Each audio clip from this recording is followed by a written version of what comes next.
Dad, please don't read it, Ethan begged, his voice shaking like the letter itself.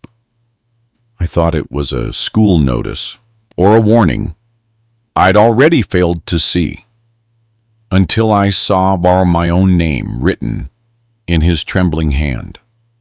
Some truths wait years in silence, then break you the moment you pick them up. Before we go deeper, hit subscribe for me. These true marriage and family stories survive because of people like you. And drop a comment telling me where you're watching from. I read them all. I found the letter on a Tuesday afternoon, the kind of day so ordinary it almost felt rude to place a turning point inside it. Ethan had come home quieter than usual. Not angry, not sad, just absent. Like he left something behind and didn't know how to go back for it. He dropped his backpack by the stairs, said he needed a shower, and disappeared down the hall. Nothing unusual, except that he closed the bathroom door with the kind of care people use when they don't want the world to hear them break. While he showered, I noticed an envelope sticking halfway out of his hoodie pocket. Crumpled, sweated through. The corner's soft from being handled too much. At first I thought it was a receipt, maybe a forgotten school assignment. But then I saw the handwriting and every sound in the house fell away.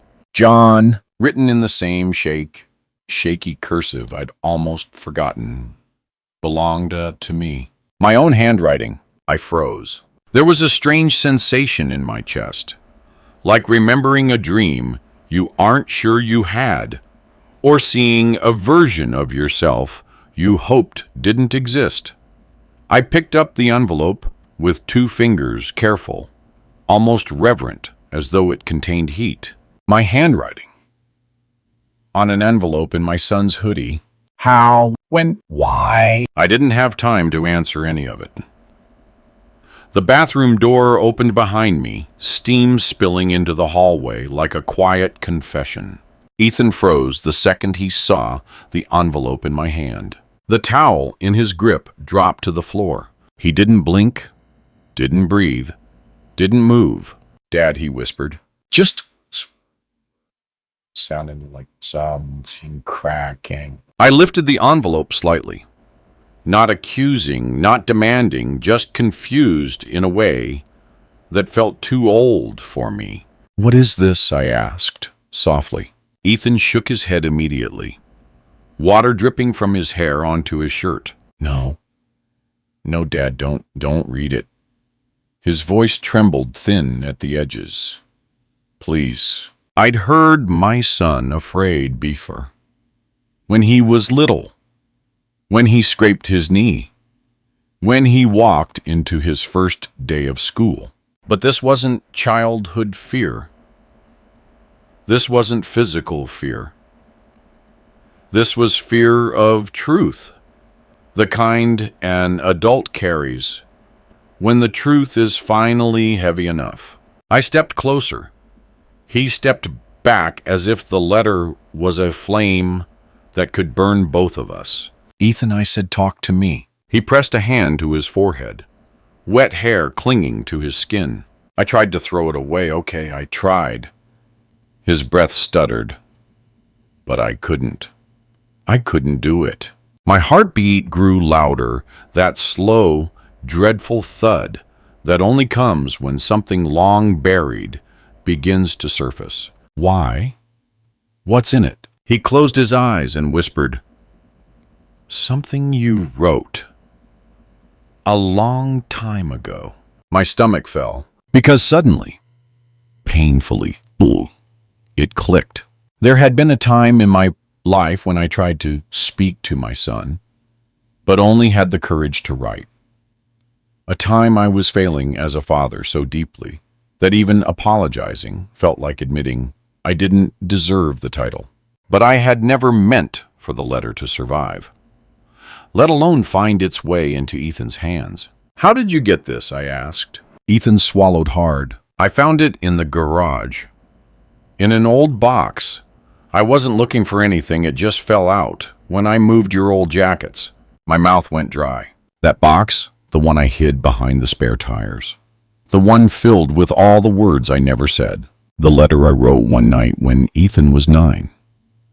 The night he waited for me at his baseball game. Cleats, muddy eyes red. Telling the coach, he's coming. My dad's coming. He promised. I never showed up, and I never forgave myself. But I never sent the apology, either, because I thought, if I pretended hard enough, maybe he wouldn't remember the parts of me that broke him. Now the past I buried was trembling in Ethan's fingers. I wasn't supposed to find it, he whispered. You weren't supposed to read it.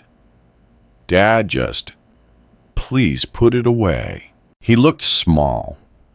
Not childish small, but heartbreak small. A kind of smallness men carry when they finally realize the wounds they grew up with still have names.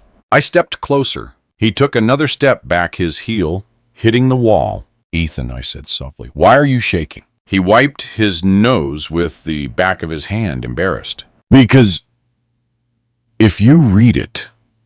His voice cracked so violently he pressed a hand to his chest to stop it. You'll finally know what you did to me. The world went silent. The kind of silence that doesn't ask questions, it waits for them. He wasn't angry. He wasn't accusing. He wasn't punishing me.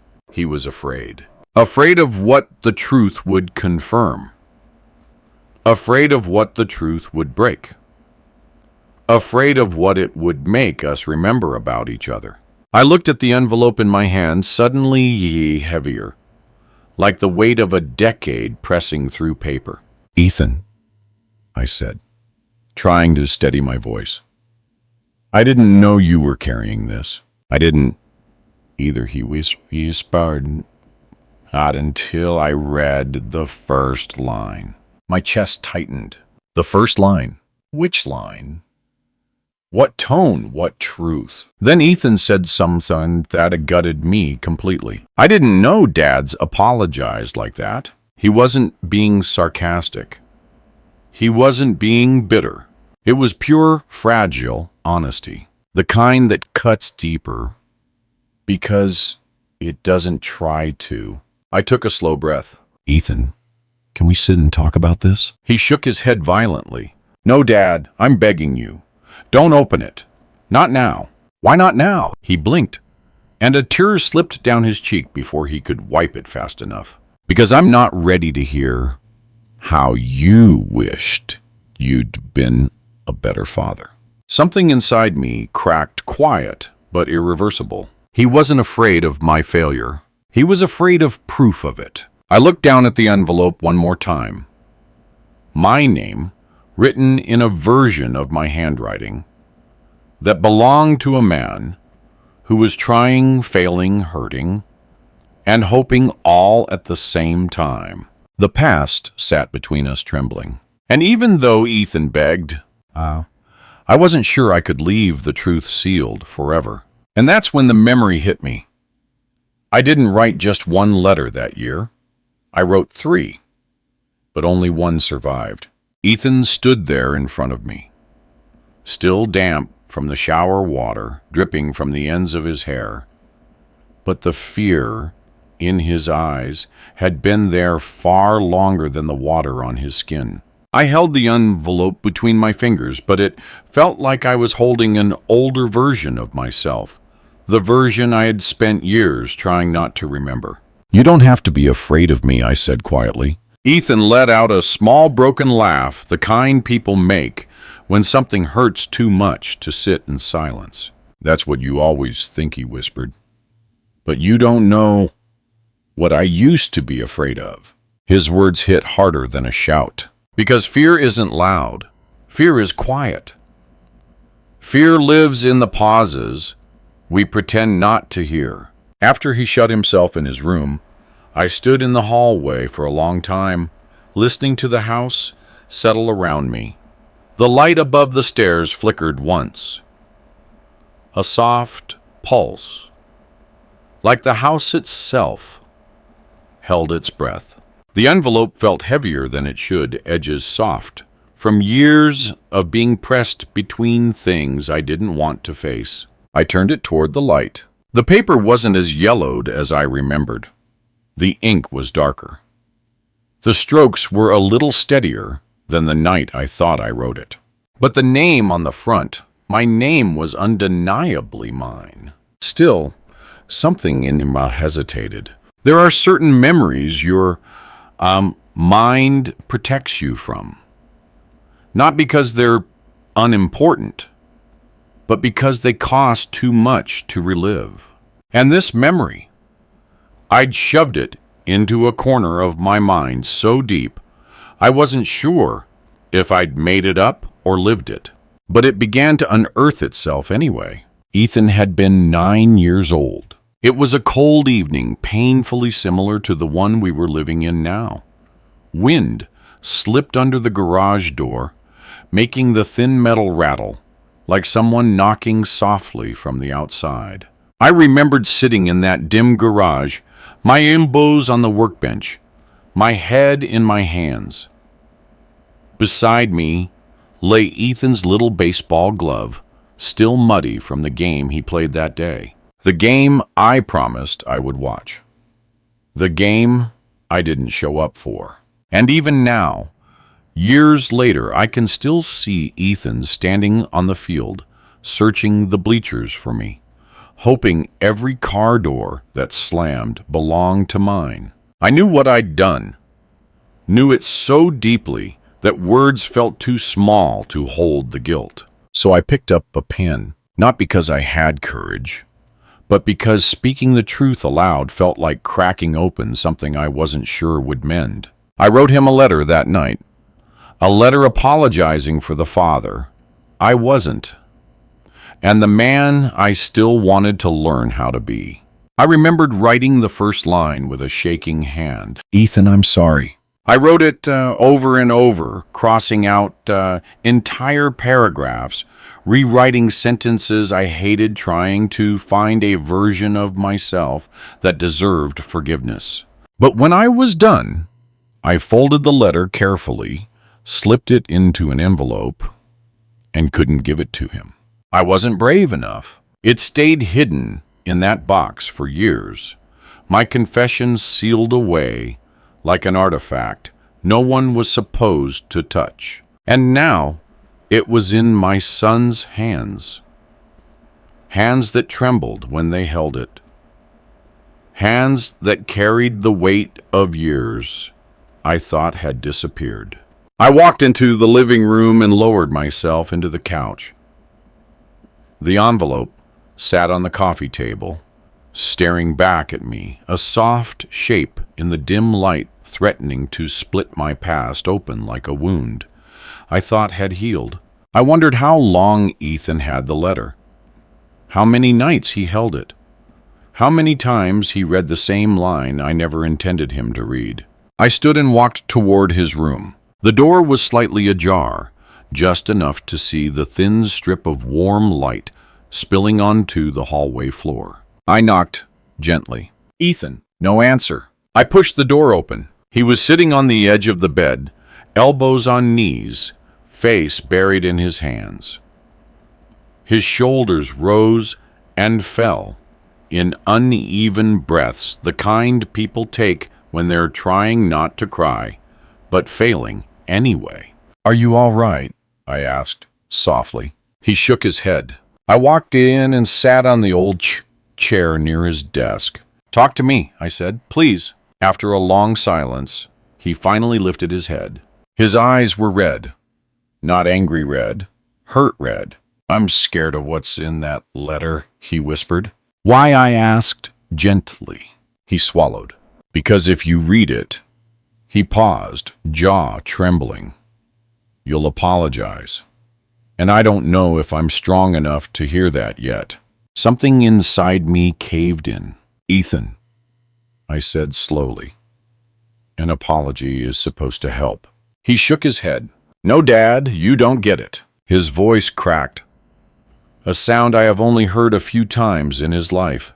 When you say, "I'm sorry," it makes everything come back.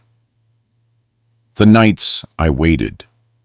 The times I asked Mom if you were mad at me. The moments I told myself it didn't matter. He wiped his face with the heel of his hand. I thought I grew out of it.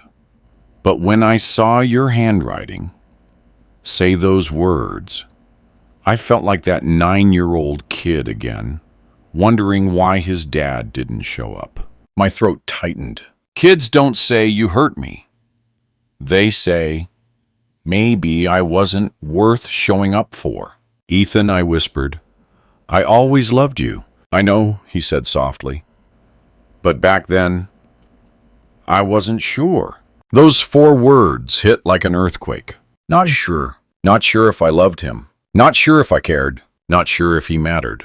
And the worst part, I had given him reasons to doubt. Maybe, I said carefully, maybe we can read the letter together. Ethan flinched, like the idea itself stung. Dad, not tonight. Read it when you're ready. And when I'm ready to hear whatever you wrote. He looked away, wiping another tear. Because that letter doesn't just have your apology. It has things I didn't know you remembered. I stood up slowly, my legs heavier than they'd ever felt. When I left the room and walked back down the stairs, something made me stop halfway. A thought. A wrongness. A quiet alarm. I lifted the envelope again, and that's when the confusion turned into something colder. The paper wasn't old enough. The ink wasn't faded. And the neatness of the handwriting, it wasn't the rushed, broken version of me from that night. Then I saw it. A faint pencil mark in the lower corner of the envelope. A note in Ethan's handwriting. Found this in the attic box. You wrote it the night I turned 9. The attic. I never put it in the attic. It was hidden in the garage. I was certain. Which meant someone else moved it. Someone else touched it, opened it, read it. And only 2 people were in that house the year Ethan turned 9. Me and my wife. But she never said a word. Why? And why, after so many years, did she leave that letter where Ethan could find it? The past wasn't just resurfacing. It was pointing to someone else who had been holding it in her hands long before my son ever did. I stood there on the staircase with the envelope in my hand. The house quiet around me, too quiet, like it was waiting for me to realize something I had ignored for years. The attic. Ethan said he found the letter in the attic, but I knew where I put it. I remembered that night too clearly. The guilt, the shaking hands, the dim garage light, flickering, as if it didn't want to witness what I was writing. I had slipped the letter into a worn cardboard box under the metal shelf behind the spare tires. I remember dust settling on my hands. I remember shutting the lid with a kind of finality, like burying a confession I wasn't brave enough to speak out loud. So how the hell did it end up in the attic? I walked back to the living room, sat on the edge of the couch, and stared at the envelope again. The edges were too crisp, the paper too clean, the ink too fresh. Someone moved it. Someone handled it. Someone placed it in a place where it would eventually be found. And I knew exactly who had the keys to both the attic and the garage back then. My wife, Emma. It had been so long since I let myself think about those years. The years when I was more ghost than husband, more shadow than father. We don't talk about that season of our lives, not because nothing happened, but because everything happened.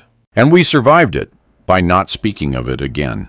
But now it was speaking, through a letter I wrote with trembling hands, through a son who never healed from the silence, through a truth that somehow found its way back into the light. I stood up and went to the kitchen. Emma wasn't home yet. Her keys weren't on the hook. Her coat wasn't draped over the chair she always tossed it on. I checked the clock on the wall. She was late. Later than usual. My mind tried to stay rational.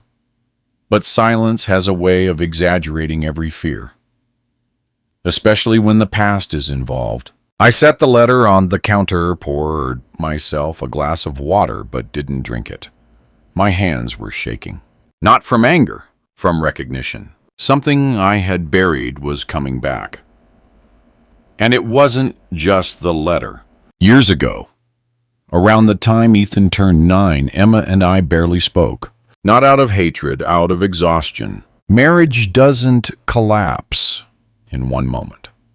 It erodes slowly, quietly, until one day you wake up and realize you've been living next to someone you don't know how to talk to anymore. We were two people trying not to drown, each convinced the other would pull them under if they reached out. I worked too much. She worried too much. And between us stood a little boy who needed both of us but learned to stay silent because silence was the language we taught him. I wondered suddenly, painfully, did she find the letter because she was looking for something I wasn't giving? Or because she was looking for a version of me she thought still existed? And then another thought hit me harder. Did she read it? All of it. The apology. The admission. The guilt. The things I remembered I wrote that night. And the things I didn't. I pressed my palms against the countertop to steady myself. Because if she read it, why did she stay silent all these years? Why didn't she tell me Ethan had found it? Why didn't she tell me?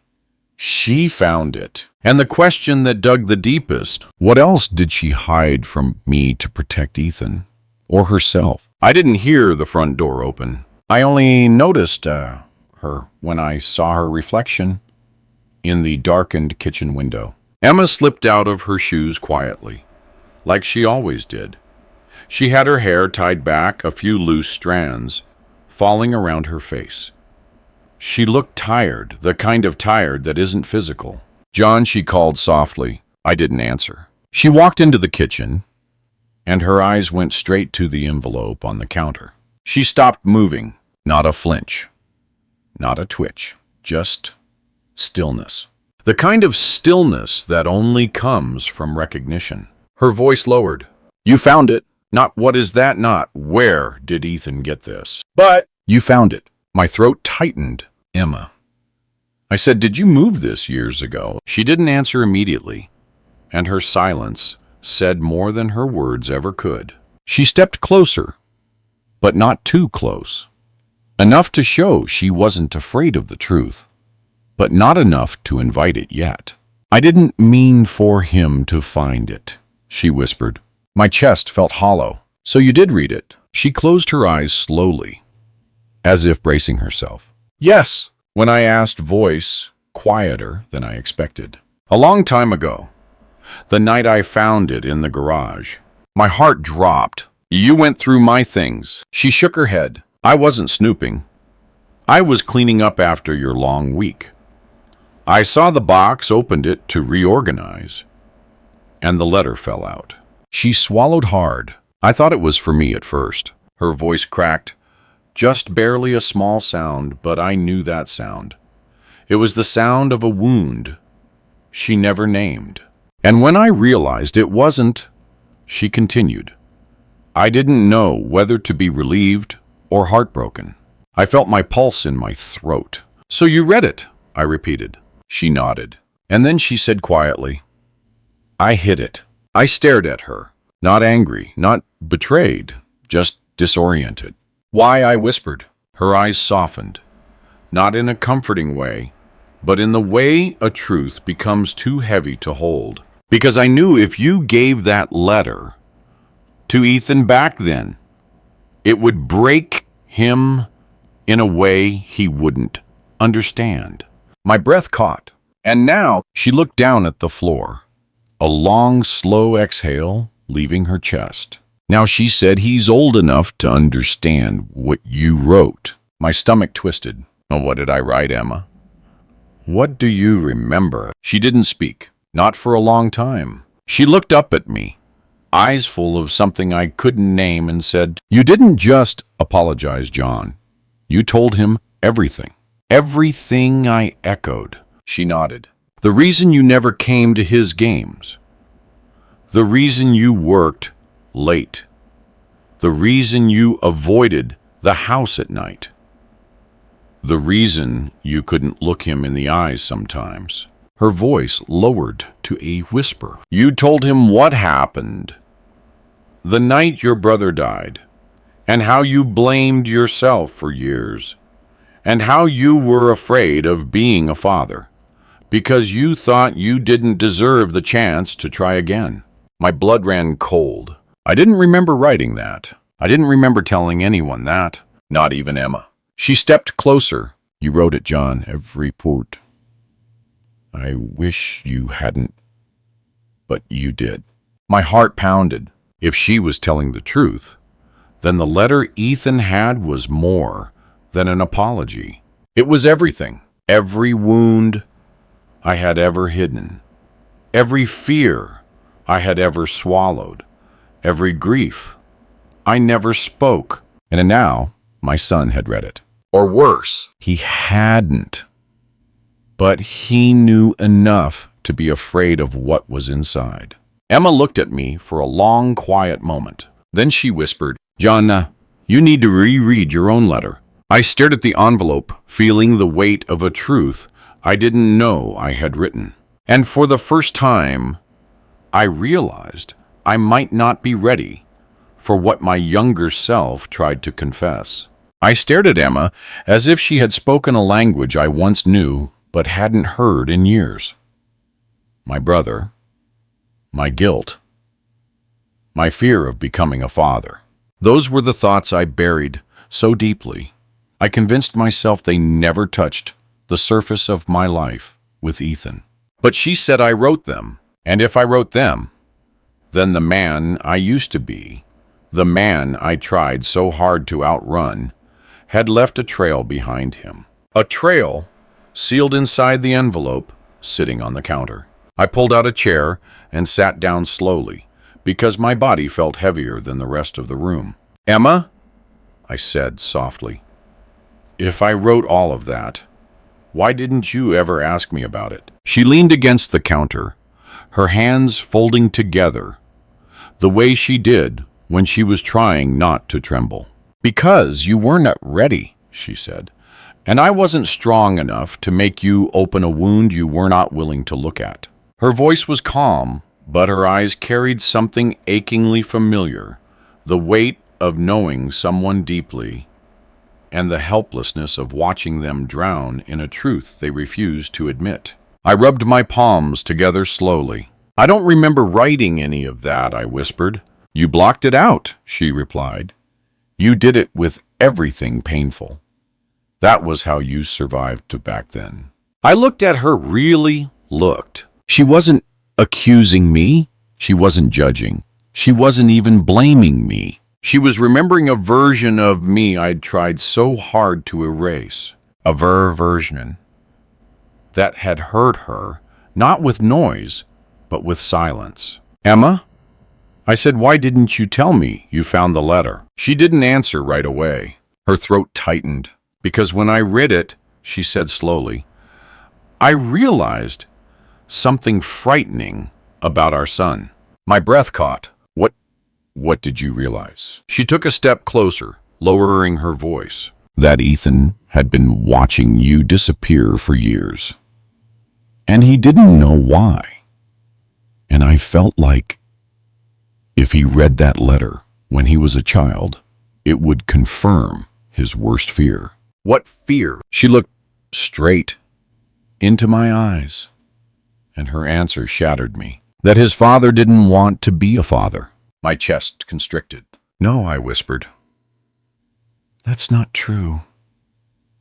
That was never true.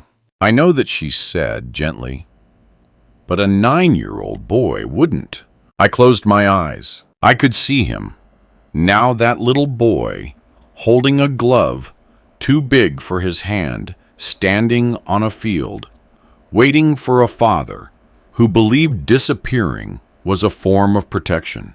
I swallowed hard. Emma, did you ever think I didn't want him? She shook her head. Never. Not once. But I also saw the fear in you.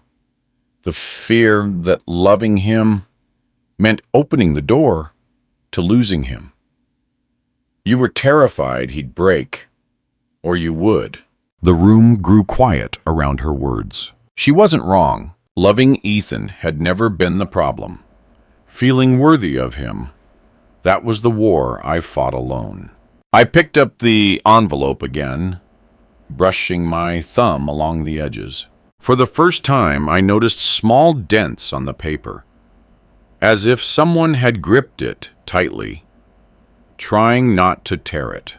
Did you open it? I asked. Yes. My throat tightened. All of it. She nodded.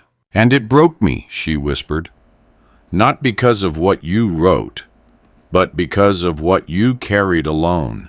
A long silence stretched between us, the kind that isn't empty, but full of things both people are too afraid to say.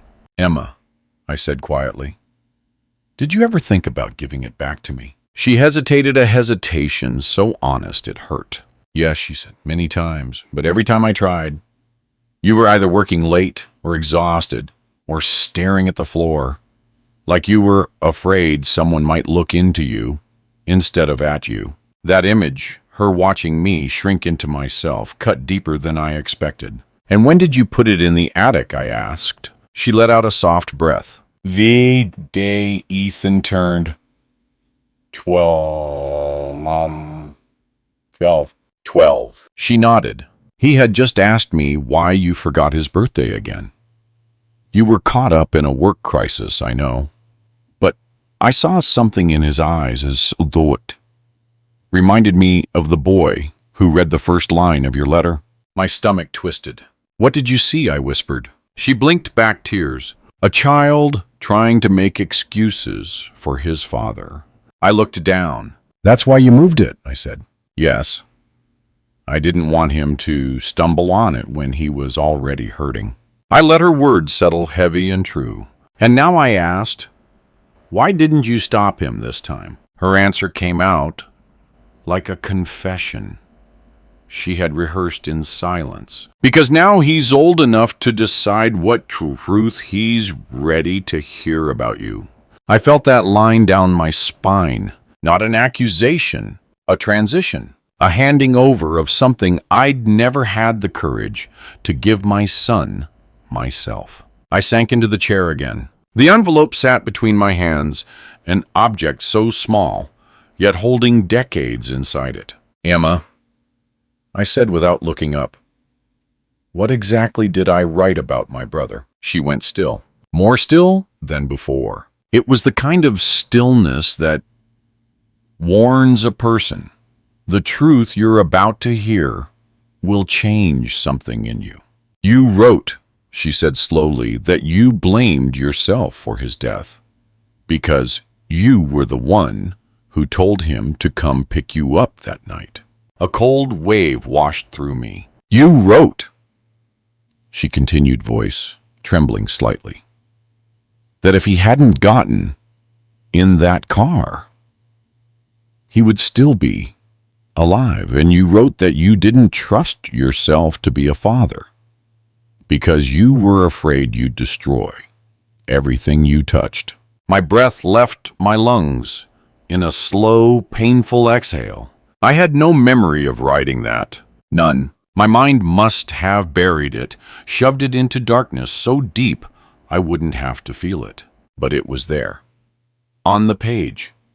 In my handwriting. In my confession. A confession my son now held in his hands. Emma reached out and covered my shaking hand with hers. John, she whispered, you need to read the letter. Not for Ethan. Not for me. For yourself. I looked up at her. She wasn't pleading. She wasn't pushing. She was telling the truth.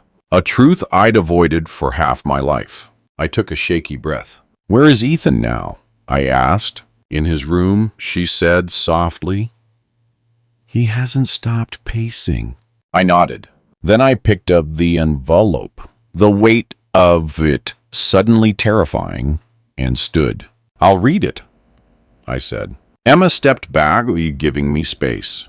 But not here, I added. She frowned gently. Where then? I looked toward the staircase, where I wrote it, and I walked toward the garage. The place where the truth was born is where it needed to be opened again. The garage felt colder than I remembered, colder than winter, colder than grief, colder than the night I wrote the letter that was now trembling in my hands. I pushed the door open and the familiar scent hit me.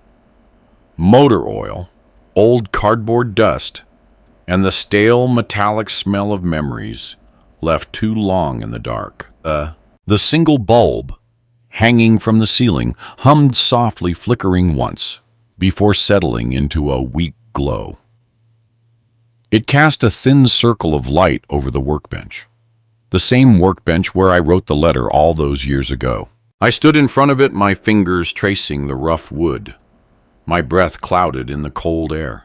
For a moment, I didn't move. It felt like standing at the edge of a grave I had dug myself. The workbench hadn't changed. Same scratches, same dents, same dark stain in the corner from when Ethan spilled paint and cried because he thought he ruined something important.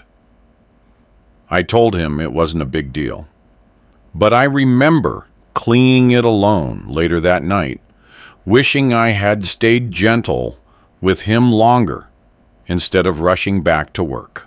The garage held more truth than I ever spoke aloud. I pulled out the metal stool, the screech of metal against concrete echoing louder than I expected, and sat down slowly. The envelope lay in my lap like a fragile thing that could crumble with one wrong breath. I closed my eyes, let the cold settle into my bones, let the silence wrap around me, let the truth rise. The night I wrote the letter returned in pieces. A baseball glove on the workbench. A picture of Ethan taped to the wall, missing a front tooth, smiling shyly. A voicemail from my boss telling me the deal didn't go through. A text from Emma asking if I was coming to the game. A missed call from Emma 10 minutes later. A message. He keeps looking for you. I hadn't opened that message. Couldn't. I was ashamed of who I was becoming. But I didn't know how to stop becoming him. I had walked into the garage that night, not to escape my family, but because I didn't know how to walk back inside and face them. And somewhere between guilt and exhaustion, I grabbed a pen. The first line came like a confession my lungs had been choking on. Ethan, I'm sorry. Now in the present moment, I placed the letter on the bench and slid my thumb under the seal. But before opening it, something strange happened. As if my mind stopped me. As if the younger version of me was grabbing my wrist from the past, saying, "Are you sure you're ready?" I wasn't. But I had lost the right to avoid this truth the moment Ethan found the letter. I inhaled slowly and tore the seal. The paper unfolded with a soft crack, like a bone resetting after being broken for too long. I began reading. At first the handwriting felt familiar, but foreign. The slanted loops, the hesitations, the tiny breaks where the pen must have paused because I couldn't breathe through the pain. The letter didn't start with explanations. It didn't start with excuses. It started with a truth I had forgotten. I ever admitted. Ethan, I'm scared of being your father. My chest tightened. I kept reading. I love you so much it hurts to look at you. Because every time I do, I remember the night I lost my brother. My heartbeat stuttered. The words dragged memories out of me like splinters. Me 17, my brother 20, the night I called him to pick me up because I didn't want to walk home. The headlights, the crash, the call from the hospital, the guilt that swallowed me whole. I never told a soul. Not Emma, not my parents, not myself, not in a way that allowed healing. But I told Ethan, in a letter I buried, my vision blurred. I blinked hard and kept reading. I avoid you sometimes because I'm afraid I'll hurt you the way I hurt him. The words punched the air out of my lungs. I missed your game tonight and you deserved better. I'm sorry. I don't know how to be a good father, but I want to learn. I just don't know if I deserve the chance. My throat closed. That line, I don't know if I deserve the chance, was the kind of line that breaks a boy and a man. I kept reading. The letter grew darker, more vulnerable, more honest than I realized I was capable of being back then. Sometimes I stay in this garage because it's easier than hearing you call me Dad. I don't want you to see me fail. I don't want you to think I'm someone worth trusting because I'm afraid I'll betray that trust without meaning to. My hands trembled. I turned the page. But I want you. I want to be your father. I just don't know how. A tear hit the page. I didn't know if it was from me now or from the night I wrote it. The words that followed were even worse. Raw, bleeding, truth heavy. I love you enough to ruin myself over it, but I'm too scared to say it to your face. I'm afraid if I hold you, you'll disappear the way my brother did. I closed my eyes. Pain spread through me like heat, like cold, like both at once. I didn't remember writing this version of myself. The terrified version. The broken version. The version who believed love was a liability.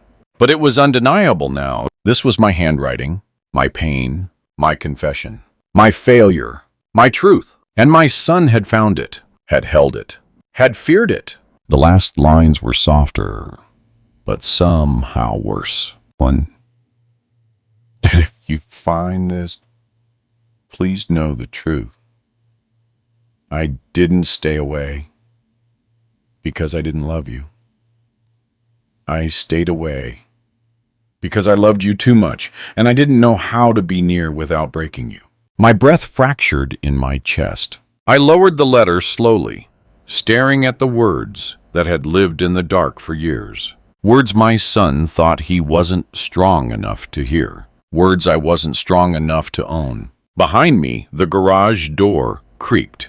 Footsteps, soft ones. Ethan. I didn't turn. I couldn't. I felt him stop at the threshold, breathing quietly. The same soft, uneven breaths I took when I was his age. Dad, he whispered. My fingers tightened around the letter. I turned my head slightly enough to see him, but not enough to hide the tear that slid down my cheek. And in that moment, with the garage cold around us, with the truth opened on my lap, I realized something terrifying. He hadn't come to hear my explanation. He had come to ask a question. His voice broke as he asked it. Dad, did you ever wish I wasn't born? The letter slipped from my hands, and the world past and present collapsed into silence. His question didn't echo. It didn't have to. It landed in the garage, with the weight of something no father ever expects to hear, something no son should ever have to ask. Dad, did you ever wish I wasn't born? My breath stopped in my throat. Not a pause, not a stutter, a full stop. The kind that feels like dying for a few seconds before your body remembers what air is. I opened my mouth, but nothing came out. Not because I didn't know the answer, but because I didn't know how to say it without breaking something fragile inside him. Ethan's shoulders were tense, his jaw tight. Not angry, afraid. He was afraid of my answer, afraid of a truth that never existed, but grew in the spaces where I stayed silent for too long. Ethan, I whispered, no, never, not once. He looked down. You wrote that you were afraid to be a father, that you didn't trust yourself not to ruin everything, that you didn't deserve the chance. The only reason someone thinks they don't deserve something is because they don't want it. That's not true, I said, standing slowly. But it felt true, he said quietly. When I was little, and sometimes even later, his voice cracked like glass under weight. I took one step toward him, one slow, measured step, and he didn't move away, didn't flinch, didn't guard himself. That was somehow worse. He was too tired to protect himself anymore. I held the letter in one hand, the edges trembling against my fingers. Ethan, I said, softly. I was afraid of myself, not of you. He swallowed hard. What's the difference? Everything. Absolutely everything. But pain blurs that line. Fear smudges it. Silence erases it. I took another step closer. When I wrote this, I said, lifting the letter slightly, I wasn't wishing you didn't exist. I was wishing I could be a man, worthy of being your father. He exhaled shakily, but his eyes didn't soften. Then why did it feel like you were always avoiding me? He whispered. The question cut deeper than the previous one. Because avoidance isn't loud. It hides in routine, in lateness, in missed games, in closed garage doors, in half-finished conversations. And for a child, avoidance feels like rejection. I forced myself to say the truth, not the softened version, not the edited version, but the real one. Because every time I looked at you, I said, my voice trembling, I saw everything I might lose, and everything I didn't know how to protect. His eyes flickered. You were scared of losing me, he asked. Yes, but I was the one who felt lost. The room tilted, not physically emotionally. Iamansa. His childhood, my guilt, two versions of the same story, neither wrong, neither right, just incomplete. I closed the distance between us until we were only a few feet apart. Ethan, I said the night my brother died. I told myself I didn't deserve to keep anything good. Every smile, every moment, every person. I thought loving someone meant eventually destroying them. His lips parted a tiny, broken movement. So when you were born, I continued, it felt like someone handed me the most precious thing in the world. And I couldn't trust myself not to drop it. He blinked, hard tears, pooling but not falling. Then why didn't you tell me, he whispered. Because fathers aren't supposed to be afraid, I said quietly. And I didn't want you to see that my fear wasn't about you, but about my own past. He looked down at his shoes, breathing unevenly. I spent years thinking I did something wrong, he said. Years wondering if I reminded you of something you hated about yourself. My throat tightened with a pain I didn't know how to hold. You reminded me of hope, I whispered. And I didn't know how to hold that either.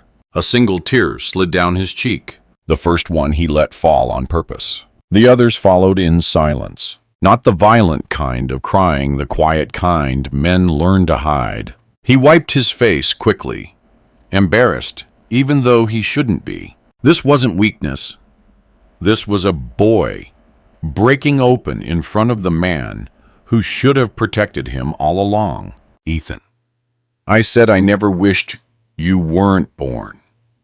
I wished I could go back and be the kind of man you deserved. That's what I meant in the letter. He studied my face, really studied it, looking for lies, for cracks, for anything that might hurt him again. And for the first time in years, he didn't find silence. He found me. You love me. He asked the words, sounding younger than his age. My voice broke. With everything I am. He nodded, not fully believing it yet, but wanting to so badly it hurt. I reached out slowly, giving him time to pull away. He didn't. His shoulders shook as he exhaled, and I realized something. He wasn't asking if I wished he wasn't born. He was asking if he was worth staying for, worth showing up for, worth loving out loud. And that question didn't come from my letter. It's him from the years I spent hiding from my own guilt. I'm here, I whispered, placing a hand gently on his arm. And I'm not going anywhere. Ethan closed his eyes, a long, trembling breath leaving his chest, like something releasing after years of being held too tightly. I don't know how to fix this, he said. And then finally, I saw the boy behind the man. You don't have to, I whispered. We fix it together. For the first time since he walked into the garage, Ethan nodded. A small nod, but real, honest, accepted. His gaze drifted to the letter, still in my hand. Did you finish reading it? He asked. I hesitated. Yes. What did it say at the end? I looked at him, really looked, and felt the truth settle inside me like a quiet earthquake. It said, I whispered that if you ever found this letter, I hoped you'd understand that loving you terrified me, because losing you would destroy me. His breath caught. A silent sob escaped his chest. I didn't move. I didn't speak. I didn't wipe his tears. I just let him be seen completely. And then in the softest, most fragile voice I had heard from him since he was 9, he asked, Dad, if your fear was losing me, why didn't you fight to keep me close? The question didn't just hurt, it demanded the truth. A truth I wasn't sure I could say without breaking us both. And the moment I opened my mouth to answer, the garage light flickered, and footsteps sounded behind Ethan. Someone else was there. Someone who had been listening longer than we thought. The footsteps behind Ethan were soft, careful, hesitant. The way someone walks when they've been listening long enough to know they need to tread lightly. Ethan turned first. Emma stood in the doorway of the garage, her hand gripping the doorframe, her face pale beneath the dim bulb's flickering halo. She didn't speak at first. She just looked at us, at me, holding the letter, at Ethan, wiping the last of his tears at the distance between us. That wasn't as wide as it used to be, but still too wide to ignore. Her eyes were full, not of judgment, not of anger, but of something heavier, regret. Emma, I said softly. She swallowed, closing the garage door behind her with a quiet click. No wind, no noise from the house. Just the three of us trapped in the same truth. I didn't mean to interrupt, she whispered. You didn't, Ethan said, voice rough but gentle. You're part of this. Emma stepped into the cold light one step at a time, like someone approaching something sacred or dangerous. Maybe both. She looked between us, and I could see it, the weight she carried held tight, like something she had been hiding behind her ribs. Ethan, she said, I heard what you asked your father. Ethan's jaw tightened, but he didn't look away. He wasn't the boy anymore. He wasn't afraid of shadows. He wanted the truth, even if it hurt. Emma moved closer, her voice soft. You asked him why he didn't fight to keep you close. A tremor moved through my chest because I had no answer yet. Not one I was proud of, not one that made sense. But Emma, she seemed to have one. Not because she was trying to excuse me, but because she had lived the truth from a different angle. Before your father answers, she said quietly, you need to hear something from me. Something I should have said years ago. Ethan frowned. Mom, you don't have to. I do, she said firmly. For both of you. She turned to me, and the look she gave me was one I hadn't seen in years. The look of someone who knows exactly where the wound is and knows she helped keep it covered. John, she whispered, you weren't the only one who pushed him away. Silence. Cold, sharp silence. Ethan blinked, confused. What, Mom? What are you talking about? Emma's eyes filled not enough to spill, but enough to shine. When you were little, she said, turning to Ethan, I was so afraid of how fragile your father was inside that I tried to protect you from him. Ethan froze. I did too. Emma continued, voice trembling but steady in truth. Your father wasn't avoiding you, Ethan. Sometimes I was the one who kept him at a distance. The air in the garage shifted a cold wind without the wind. Ethan's brows pulled together. But why? Because, she whispered, your father was breaking. And I didn't know how to help him without letting you get hurt. She looked at me, then a raw, unguarded look. I saw how guilty you felt after your brother died, John. I saw how every time Ethan smiled at you, something inside you cracked. I saw how you loved him so deeply, it terrified you. She turned back to Ethan, and I thought, if I just gave him time, if I just handled things for a while, maybe he would heal enough to come back to you. Ethan shook his head slowly. So you kept Dad away from me. Not in a cruel way, she said quickly, not even intentionally at first. I answered your questions before he could. I put you to bed when he hesitated at the door. I told him to rest when he tried to work on himself. I thought I was helping. She swallowed hard, but I see now that I was just reinforcing his fear. Ethan stared at her, stunned. I always thought Dad didn't want to come closer, he said quietly. I never imagined you were hiding him from you, she finished softly. I wasn't. I promise I wasn't. She touched her chest. I was hiding his pain. I thought protecting you meant keeping you away from the parts of him that were breaking. I looked away, tears blurring the edges of the cold garage light. I tried so hard to be a good mother, Emma whispered, that I forgot he deserved the chance to be a father. The truth hit Ethan like a slow-moving wave, heavy, quiet, unstoppable. Mom, he whispered, why didn't you tell me this? Because you were hurting, she said. And hurt children look for simple answers, direct ones, visible ones. She exhaled, and your father's silence was the simplest answer. I felt the words like a knife between ribs, precise and devastating. Ethan lowered his gaze. So I blamed the silence, he whispered. Emma nodded, and sometimes she said softly, I let you. Because it felt safer for you to think he was distant, than to see how fragile he really was. The room went still, too still. Ethan turned to me, not angry, not accusing, just broken open. I spent years thinking you didn't want me near you, he whispered. And I spent years thinking you were better off without me, I said quietly. Emma stepped closer, voice barely audible.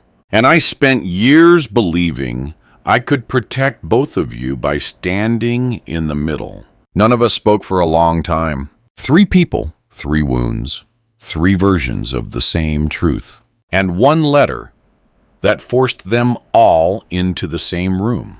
Finally, Ethan wiped his cheek, the smallest tremor in his hand. So, when I asked why Dad didn't fight to keep me close, he said slowly, looking between us, "The real answer is that both of you were fighting your own ghosts." Emma nodded. I nodded. Ethan let out a long, shaky breath. "Then what did we do now?" he whispered. Emma looked at me.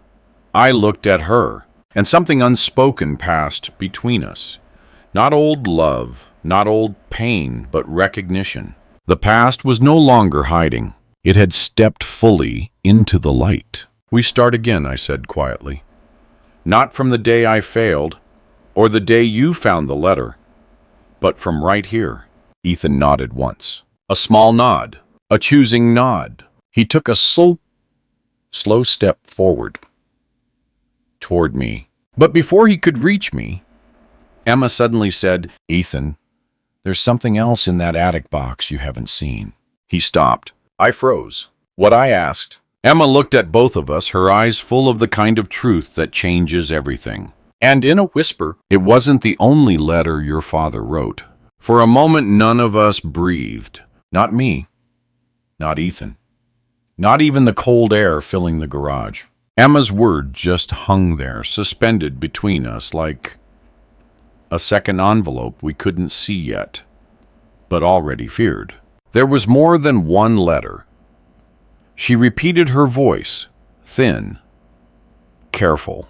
Ethan's brow furrowed. "What do you mean, more?" I felt my pulse in my throat, because I had only ever remembered one. One night. One confession. One broken version of myself writing by garage light. But trauma has a way of blurring the edges of memory, editing, erasing, protecting. Emma stepped closer, folding her arms around herself as if she needed the warmth of her own honesty. "There were 3 letters, John," she said quietly. "You wrote 3. My heart's humbled. I don't remember that." "You wouldn't," she said softly. "You were drowning." Ethan turned to me, confusion tightening his jaw. 3 letters about what? Emma hesitated. Not because she was hiding something now, but because she had been hiding it then, and the guilt of that hiding still lived beneath her skin. I felt myself gripping the open letter in my hand more tightly. "What did they say?" I asked, my voice barely more than breath. Emma looked between both of us. One was the apology, she said, nodding toward the letter I had read. One was darker. Ethan's breath caught. "And the third?" he asked. Emma's eyes softened in a way that hurt more than anything. "The third wasn't for Ethan," she whispered. "It was for me." A wire inside me snapped. "For you?" I asked. Emma nodded once, and it terrified me so deeply that I hid all 3 letters together, hoping you'd never remember you wrote them. Ethan stepped forward, urgency rising in his voice. "Mom, what did Dad write to you?" Her eyes glistened. "It wasn't anger," she said. "It wasn't blame. It wasn't about our marriage." She paused. "It was a goodbye." The room froze. A goodbye. Not goodbye to Ethan. Not goodbye to her. But goodbye to a life I didn't think I deserved. Ethan's face went pale. "Dad?" I swallowed hard, the taste of metal rising in my mouth. "Emma," I said slowly. "Are you saying?" I was going to leave. Her lips trembled. "No," she whispered. The word hit the air strangely too soft, too broken. You weren't going to leave. She closed her eyes. You were preparing not to live. Silence didn't fall. It crashed. Hard, heavy, violent. Ethan's breath hitched, a small wounded sound. I felt my knees go weak. The cold of the garage became a second skin. Emma, I choked. I would never. You would, she said gently. You almost did. Her voice didn't rise. She didn't cry. She wasn't accusing me. She was remembering. The night you wrote the other letters, she whispered, I came into the garage because I heard something fall. The stool. Or maybe your tools. You were shaking. You were trying to write something, but your hands wouldn't stop trembling. I looked down at my own hands now, steady but cold. You looked up at me, she continued, and said, I don't know how to be here anymore. A shiver traveled up my spine. I didn't remember that, not even vaguely. You weren't talking about the house, she said. You weren't talking about our marriage. She swallowed. You meant this world. Ethan's breath broke behind me. No, he whispered. Dad, tell me that's not real. I turned toward him, but the truth, the weight of it, pulled my gaze to the ground. I wasn't going to do anything I said, but even to my own ears, the words felt thin. Emma shook her head softly, not in disagreement, but in sorrow. John, you didn't plan anything. You didn't prepare anything, or? But you were hurting more than you admitted. You blamed yourself for your brother. You blamed yourself for missing Ethan's childhood. You blamed yourself for every silence. She took a shuddering breath. And that night, you wrote a letter to me saying you were sorry for becoming someone you didn't recognize. My mouth went dry. A letter to her. A letter she kept hidden for over a decade. A letter I had no memory of writing. Where is it? I asked. Voice low. In the attic box, she whispered. Behind the torn insulation. I hid it behind the other two so Ethan wouldn't ever see it. Ethan stared at her, stunned. You thought I'd blame myself? He whispered. Emma shook her head. No, I thought you'd blame him. Her voice cracked. Ethan, you were 9. How do you explain to a 9-year-old that his father wasn't dangerous but broken? That he wasn't leaving but collapsing? That he wasn't abandoning him but drowning inside his own guilt? The room blurred at the edges, not because of the cold, but because of the truth unraveling faster than I could process. Ethan looked at me, not with anger, not with fear, but with heartbreak. You were hurting that much, he whispered, and I didn't know. I felt my chest tighten. You weren't supposed to know, I said. You were a child, and I didn't want you to carry my darkness. He shook his head, tears slipping down his cheeks. But I carried it anyway. I carried it in the silence. I closed my eyes, pain swelling behind them. I thought hiding it would protect you. He stepped closer. It didn't. His voice wasn't accusing. It was grieving. Grieving the truth he never asked to inherit. I reached out my hand, hovering in the cold air between us. Ethan, I'm still here, I whispered. I stayed. I fought through it. I'm here. He nodded a weak, trembling nod, but his eyes didn't leave mine.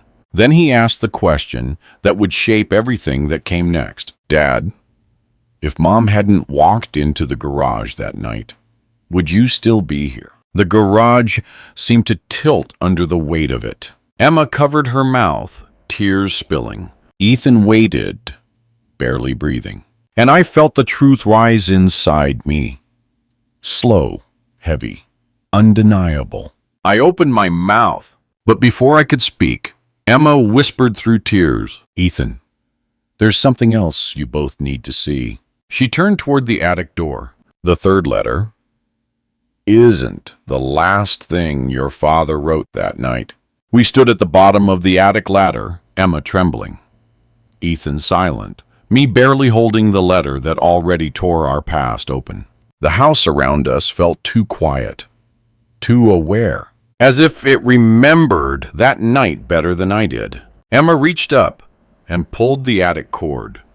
It creaked like something waking from a long sleep. Dust rained down in thin lines, sparkling under the hallway light. Ethan looked up, his jaw tight. "Mom," he whispered, "what else is up there?" She took a breath that sounded like a confession. "A piece of the night your father broke, and the thing that made me realize he was trying to find a way back." Her voice cracked. "It's the last thing he wrote." I felt my pulse pound in my ears. I don't remember writing anything else I said. Emma looked at me steadily. "That's because you didn't write it with your hands." The air thinned. "What does that mean?" Ethan asked. Emma steadied herself and climbed the ladder, slow, deliberate, as if each step brought her closer to a truth too fragile to rush. We waited. Seconds stretched. Wood shifted above us. Boxes scraped. Then silence. A long silence. And finally, Emma's voice. "I found it." She descended with something held carefully in her hands, not an envelope, not a letter. A notebook, small, worn, edges frayed, pages swollen from old moisture, and tied around it with a cracked rubber band, a single piece of folded paper. She handed it to me like she was handing over a newborn, fragile, warm from her palms, alive with old pain. "John," she whispered, "this is what you wrote after the 3 letters. Not with a pen, with your voice."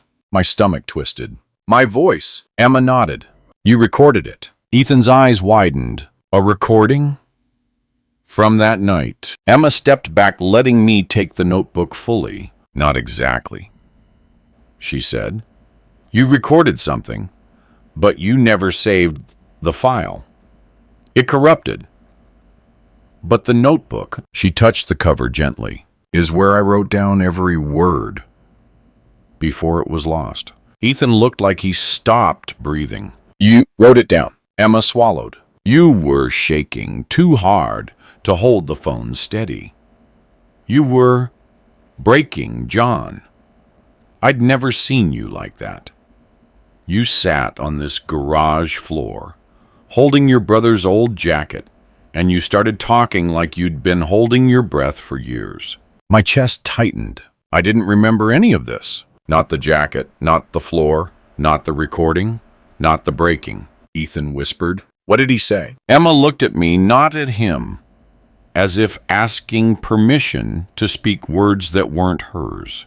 "Go ahead," I said quietly. She opened the notebook to the first page. Her handwriting, neat but shaky, covered the lines. She took a breath and began reading. "If anyone ever hears this," my heart clenched.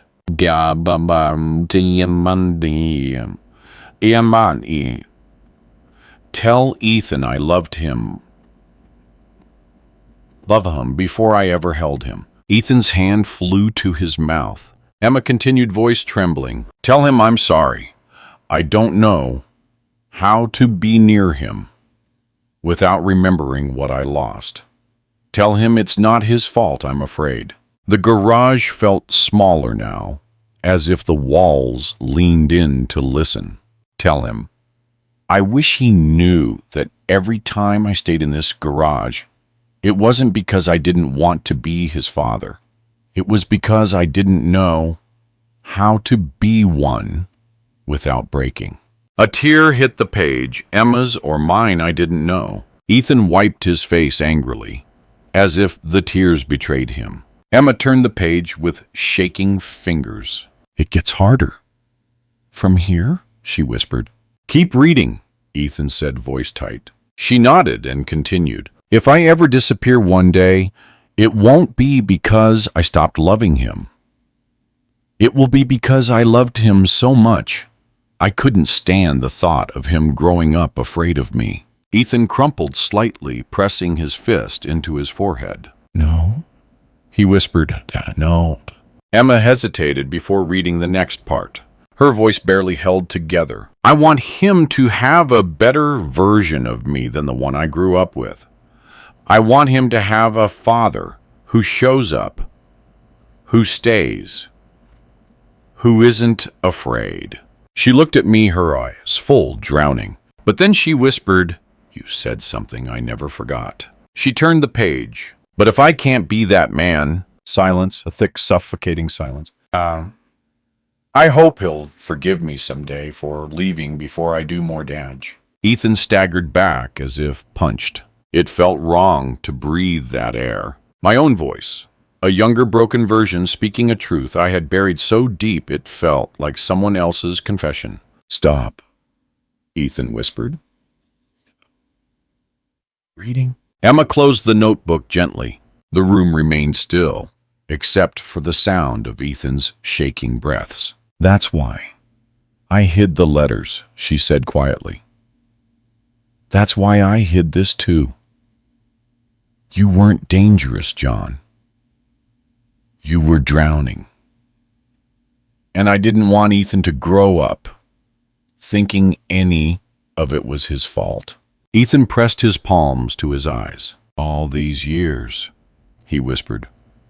I thought Dad didn't come close because of me. No, Emma said. It was never you. I stepped toward my son, not with certainty, not with confidence, but with the kind of fragile courage that comes only after being stripped bare. Ethan, I whispered. I stayed alive because of you. His hands slowly lowered. What? My voice broke. The night I recorded that, I didn't want to die. I wanted the pain to stop. But the only thing that kept me breathing, the only thing was you. Tears streamed down his face. Dad, I didn't leave. I whispered. I fought. I stayed. And every day since, I've been trying to find my way back to you. He stepped closer, eyes searching mine desperately. Then why didn't you tell me, he cried. Because I didn't want you to carry the weight of saving my life. His breath shattered. I carried it anyway, he whispered, and those 4 words felt like the breaking point of everything. Emma stepped back, giving us space, as if she knew we had reached the place the letter wanted us to reach all along. Ethan looked at the notebook, then at me. Dad, if this is the truth, if you were hurting that much, then there's something I have to tell you too. My heart stilled. What is it? I whispered. He took a small, trembling breath, and in a voice raw enough to scrape bone, he said, The night I found your letter, I wrote one of my own. For a moment, his words didn't register. It was as if the world needed time to rearrange itself around them. As if the air froze in place, waiting to see what kind of truth would come next. Ethan stood there breathing unevenly, his hands curled at his sides like they were holding something invisible and heavy. A letter, I whispered. He nodded, slow, careful. I didn't mean to write it, he said, staring at the notebook in my hand. It just came out the same way yours did. Emma moved closer, her voice soft. Where is it, sweetheart? Ethan hesitated, not out of secrecy, but out of fear. Fear that the truth inside it would hurt one of us. Fear that speaking it aloud would reopen something he spent years trying to bury. Finally, he reached into the pocket of his hoodie. His fingers shook as he pulled out a folded piece of paper, creased, worn edges, softened from being handled too many times. He looked at it for a long moment before offering it to me. No, I said gently. You don't have to hand it to me. But Ethan shook his head. I do. Because it's the first thing I wrote that wasn't meant to hurt me, but to tell you the truth. He placed the letter in my hands. The weight of paper shouldn't feel like anything, but this one did. The same tremble, the same rawness, the same imprint of midnight pain. Read it, he whispered. I unfolded it slowly, his handwriting tight, uneven, angry in some strokes, shaking in others, filled the page. I began reading aloud. Dad, I don't know what hurts more, losing you. Without losing you or growing up, wondering what part of me made you disappear. Ethan closed his eyes, jaw tightening. Emma covered her mouth. I kept reading, voice cracking. I thought maybe if I was quieter, you'd come closer. If I was better, you'd stay longer. If I didn't need you so much, you wouldn't be afraid. My vision blurred. I told myself stories to explain you. That you were busy, that you were tired, that adults break sometimes, and it isn't a child's fault. He had written the truth children invent to survive. But then I found your letter, and it felt like every story I told myself was wrong. My chest tightened. You said you were scared of being my father. I swallowed. And for a moment, a long, horrible moment, I thought that meant you didn't want me. Emma sobbed quietly behind her hands. Ethan stared at the floor. I kept reading, but then I reread it. Again, and again, and again. His handwriting softened in the next lines. And I realized something I should have understood years ago. Fear and love can live in the same place. My throat closed. I don't need a perfect father. I don't need a strong father. I just need the one who stayed. Tears spilled before I could stop them. So if you're willing, if you want to, I'm ready to know the real you. All of you. Even the parts you were afraid to show me. I steadied myself, voice breaking on the last line, because the truth is, I never stopped waiting for you to come back. Silence collapsed around us. Not empty silence, but full, warm, unbearable. Ethan wiped his eyes quickly, embarrassed the way he used to hide his emotions as a child. I didn't mean for you to actually read it out loud, he muttered. But I stepped toward him and handed the letter back gently. No, I whispered. Just far. You needed to be heard, and I needed to listen. He lifted his eyes to mine, not accusing, not guarded, not searching, just open, the way a child looks at a parent when they decide to trust again. Emma wiped her face and stepped back, giving us space, something she had spent too many years trying to do alone. Ethan, I said quietly. Your letter? It didn't break me. He blinked, surprised. It saved me, he swallowed. I continued. All my life, I thought the worst part of my story was what happened to my brother. But it wasn't. I placed a hand over my chest. It was believing that pain was the only thing I had to offer. Ethan's eyes were fanned. But your letter, your words, reminded me that the parts of me I tried to hide were the parts you needed to understand. My voice cracked. You didn't push me away. You waited. I took a breath. And I'm here. Finally, I'm here. He looked down, nodding once, a small, trembling surrender.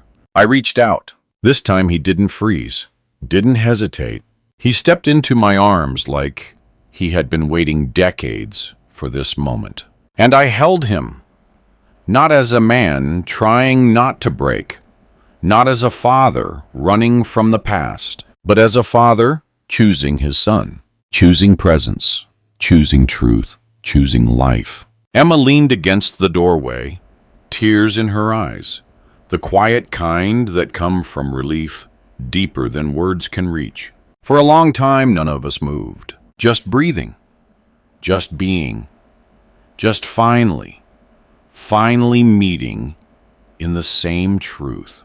When we slowly let go, Ethan wiped his eyes, laughed breathlessly, and said, "So, what happens now?" I looked at him, at the man he had become, at the boy still inside him, at the space between us finally closing. And I said, Now we learn each other.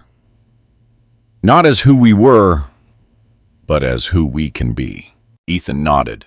A real nod. A beginning. Not a repair, not a bandage. A beginning. Later that night, after Emma went upstairs, after Ethan lingered near the garage door like he didn't want the night to end, I sat alone with the letters spread out in front of me.